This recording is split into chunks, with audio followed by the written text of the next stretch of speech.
पत्नी का, उसकी सेवा करना, जल्दी ठीक हो जाओ, मौसम्बी का जूस बनाना, एप्पल काट के देना, दवाई समय पर देना, स्नान कराना, ये धर्म पत्नी का लक्षण है।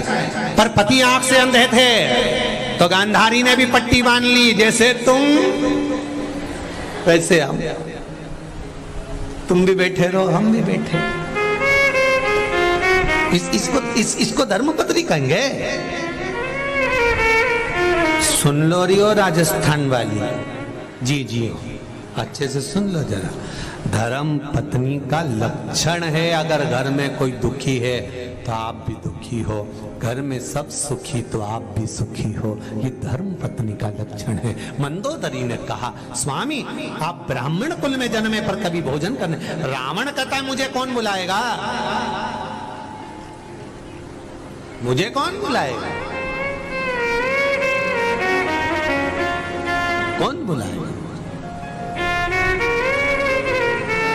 मंदोदरी ने कहा, है अयोध्या के राजा हैं दशरथ जी, उन्होंने आपको भोजन करने बुलाया, जाओगे? रावण बोला, मेरे को भोजन कराने में भी दम चाहिए कि तुम टेंशन मत लो, तुम्हें बुलाया है तो व्यवस्था भी तो वैसी करी होगी, जाओ तुम। ठीक है, रावण जाने लगा। मंदोदरी बोली, ऐसे ही जाओगे? रावण बोला, तो कैसे जाना है? ये मुकुट रख के जाओगे तो राजा नहीं कहलाओगे, ब्राह्मण कोई मुकुट पहन के जाता है क्या? रावण ने अपना मुकुट जमीन पर रख दिया। अहंकार के मुकुट को रावण ने जमीन पर रखा, तब राम के दरवाजे चले। अब बताओ, जब अहंकार छोड़कर राम के पास जाओगे तो राम मिलेगा कि नहीं मिलेगा? राम मिलेगा, मेरा प्रभु राम अवश्य मिलेगा। रावण गए, आलक जगाई, दरवाजे पर सूचना गई दशरथ जी के एक ब्राह्मण आया है भोजन करने के लिए। दशरथ जी दौड़ कर गए,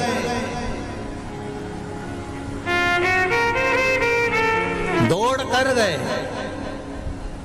अब रावण के चरण को दशरथ जी पखार रहे हैं। जब रावण के चरण को दशरथ जी पखार रहे हैं तो राम जी एक झरोके में से देख रहे हैं कि मेरे पिता रावण के चरण पखार रहे हैं। जैसा पिता करता है बेटा वही की वही कार्य करता है, ये नियम है।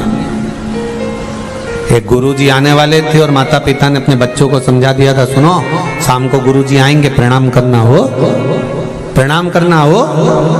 ठीक है, शाम को गुरुजी आए, माँ ने कहा बेटे से चल प्रणाम करनी करना। माँ ने दो धर के दिया, गुरुजी है प्रणाम क्यों नहीं करता? रोने लगा बच्चा, बच्चा रोया।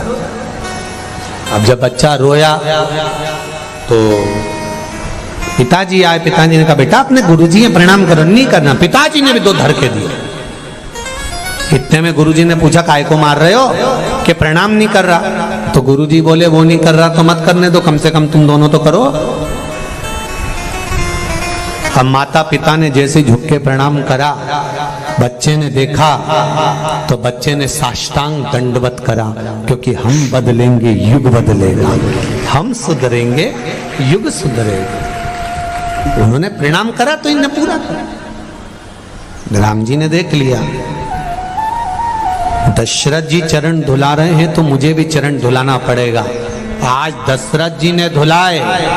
जब रामेश्वर धाम की स्थापना हुई कोई विद्वान पंडित नहीं मिला, तब हनुमान जी लंकाधिपति रावण को लेकर आए थे और रावण ने पूजन कराई थी। जब रावण ने पूजन कराई तब राम जी ने रावण के चरण धोए तो रावण ने आशीर्वाद दिया, विजय भव।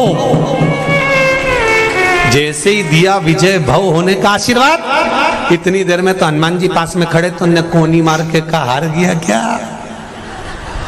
रावण बोला हारा मारा नहीं हूं, मैं जिस जगह पर खड़ा हूं गुरु की गादी है, गुरु की गादी पे मर्यादा में रहना पड़ता है। गुरु के चरण धुलाए हैं इसलिए गुरु ने आशीर्वाद दिया है। युद्ध के मैदान में तो भले मर जाऊं पर लड़ूंगा जरूर, चाहे कुछ भी हो।